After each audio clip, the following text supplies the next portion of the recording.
بنا لیا، کالے کپڑے پہن لیے، جلوس دیکھ لیے۔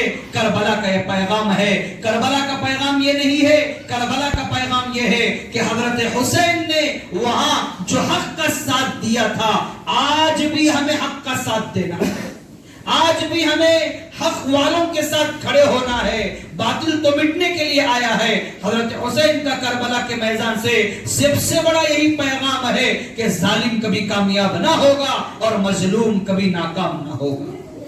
اس سے پہلے بھی میں نے آپ سے کہا تھا، ظالم اور مظلوم کی داستان کوئی نئی داستان نہیں ہے، بلکہ روز اول سے چلے آنے والی داستان ہے کہ ظالم کبھی کامیاب نہیں ہوگا اور مظلوم کبھی ناکام نہیں ہوگا۔ مظلوم کے ہاتھیں اٹھیں گے، آسمانوں کو چیرتے ہوئے خدا کے عرش پر پہنچیں گے۔ اور یزید نے حضرت حسین پہ جو ظلم کیا تھا اور حضرت حسین کو جو شہید کیا گیا تھا، یزید اب تک بھی کامیاب نہیں ہوا۔ آج بھی مسجدوں کے ممبروں سے، آج بھی جو ہے علماء اپنے بیانات کے ذریعے سے حضرت حسین کا ذکر آج بھی موجود ہے۔ محرم الحرام کا مہینہ آتا ہے، ساری دنیا میں حضرت حسین کا تذکرہ کیا جاتا ہے، حضرت حسین کی شہادت کو بتائی جاتی ہے، لیکن امت مسلمہ کا ایک طبقہ سمجھتا ہے کہ حضرت حسین نے کربلا کے میدان میں دین کو زندہ کیا تھا، اسلام کو زندہ کیا تھا، نماز کو زندہ کیا تھا، اور کربلا کے میدان سے ایک بہت اہم پیغام یہ دیا تھا کہ حضرت حسین نے جہاں کربلا کے میدان میں دین کی حفاظت کی، اسلام کی حفاظت کی، حق کی حفاظت کی، نماز کی حفاظت کی، حضرت حسین کے لشکر کی عورتوں نے وہاں پردے کی حفاظت کی، وہاں اپنی پاک دامنی کی حفاظت کی، وہاں عزت کی حفاظت کی، وہاں نبی کی شریعت کی حفاظت کی۔ لیکن جب بھی امت میں محرم کا مہینہ آتا ہے، امت ان ساری چیزوں کو روڈ پر لا کر لوگوں کو یہ بتاتی ہے کہ حضرت حسین نے وہاں پر دین کو ختم کیا تھا اور ہم یہاں حضرت حسین کے ماتم کو منا رہے ہیں۔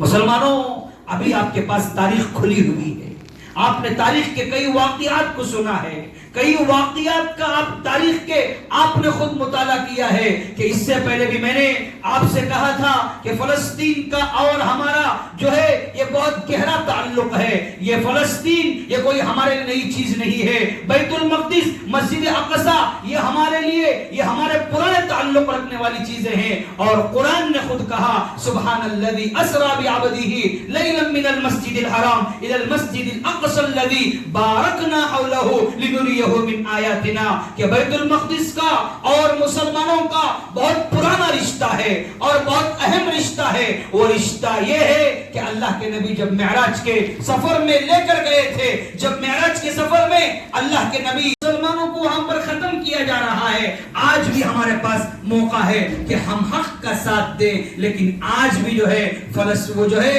اسرائیلی پریڈ کی چیزوں کو ہم اپنے گھروں میں لا کر یہ بتانا چاہتے ہیں کہ ہم فلسطین کے مسلمانوں کے ساتھ نہیں ہیں، ہم بیت المقدس سے ہمارا کوئی تعلق نہیں ہے، ہمارا تعلق تو اسرائیلی کھانوں کے ساتھ ہے۔ کا فیصلہ ہو گیا کہ ان کے ہاتھ کاٹے جائیں۔ کیا کاٹے جائیں؟ ان کے ہاتھ کاٹے جائیں۔ اب فاطمہ بنت قیس کا جو خاندان تھا وہ مکے کا بڑا خاندان تھا، وہ بڑے لوگوں سے تعلق رکھنے والا خاندان تھا۔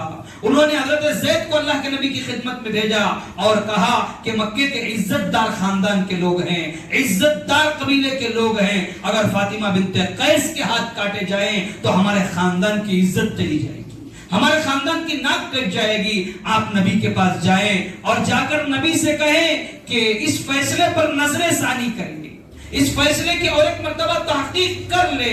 تو حضرت زید اللہ کے نبی کی خدمت میں حاضر ہوئے اور حاضر ہو کر نبی سے کہا، نبی آپ فاطمہ بنت قیس کے سلسلے میں اپنی جو بات کہے ہوئے ہیں کہ ان کے ہاتھ کاٹ دیے جائیں، کہ نبی آپ نظر ثانی کر لیں، اس فیصلے پر دوبارہ اس فیصلے کو دیکھ لیں۔ حضرت زید کے جملوں سے یہ زبان سے یہ جملے نکلنے تھے، اللہ کے نبی کا چہرہ زرد ہو گیا، لال ہو گیا، اور اللہ کے نبی نے حضرت زید سے کہا، اے زید سنو، نبی جو بات کہتا ہے وہ نبی کی بات ہے۔ اب تم کہہ رہے ہو کہ فاطمہ بنت قیس مکے کی رئیس خاندان سے تعلق رکھتی ہے، مالدار خاندان سے تعلق رکھتی ہے، اونچے خاندان سے تعلق رکھتی ہے، اگر اس کے ہاتھ کٹ گئے، اگر اس کا مسئلہ عزت چلی گئی تو اس کی ناک کا مسئلہ ہے. یہاں شریعت تمہیں نظر نہیں آ رہی ہے. اللہ کے نبی نے کہا کہ اے زید سنو، اگر فاطمہ بنت قیس کی جگہ فاطمہ بنت محمد بھی اگر یہ کام کی ہوتی تو محمد کا یہی فیصلہ ہوتا.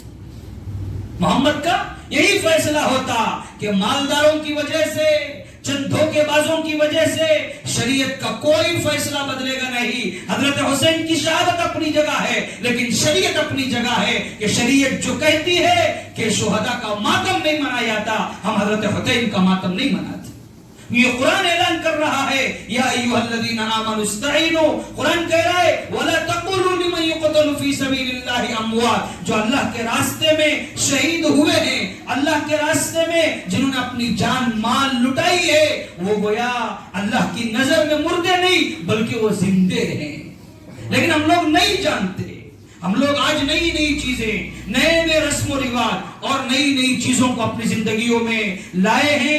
اللہ کے نبی نے شریعت کو بھی دیکھو اور حضرت حسین کی شہادت بھی اپنی جگہ ہے. اور جو لوگ محرم کے مہینے کو منحوس سمجھتے ہیں اور محرم کے مہینے کو یہ کہتے ہیں کہ یہ دور رہنے کا مہینہ ہے، یہ نحوست کا مہینہ ہے، نحوست والے دن ہے، گویا آپ کی یہ جملے قرآن کے احکامات کو ختم کرنے والے جملے ہیں. حضرت حسین نے کربلا کے میدان میں امت کو یہ پیغام دیا کہ دیکھو حق بھی تمہارے سامنے ہے، باطل بھی تمہارے سامنے ہے، اور تم جانتے ہیں کہ کیا حق ہے کیا ناحق ہے. آج امت مسلمہ کا ایک بہت بڑا طبقہ چند پیسوں کے لیے، میں نے اس سے پہلے بھی آپ سے کہا تھا کہ دیکھو شریعت کیا کہتی ہے وہ سنو.